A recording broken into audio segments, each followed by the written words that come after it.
ଅଗ୍ନି ଦେବତାକୁ ସ୍ତୁତି କରି ଅଗ୍ନି ଦେବତାଙ୍କଠୁ କୃଷ୍ଣ ବଳରାମକୁ ବଞ୍ଚେଇ।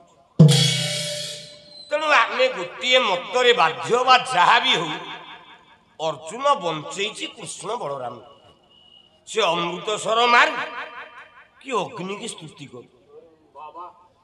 କୃଷ୍ଣ ସେଇଆ ଚାହୁଁଥିଲେ। ସେ ତ ବିଶ୍ୱ ଚିନ୍ତାମଣି, ଯିଏ ଜଗତକୁ ଉତ୍ପତ୍ତି କରିଛି ସିଏ କଣ ମରିଯିବାଟା ସମ୍ଭବ? ଭଗବାନ କୃଷ୍ଣ ଡାକିଲେ ବଳରାମକୁ, କହିଲେ ଭାଇ, ଯୋଉ ଅର୍ଜୁନ ଆମକୁ ଏତିକି ସୁରକ୍ଷା ଦେଇକି ଆମକୁ ବଞ୍ଚେଇକି ପ୍ରାଣ ଦେଲା, ତୁ କଣ କହୁଛୁ ମୁଁ ତ କଥା ବୁଝିପାରୁନି। ତାକୁ ଆମ ଘରକୁ ଟିକେ ଗେଷ୍ଟ କରିକି ନିଅନ୍ତୁ।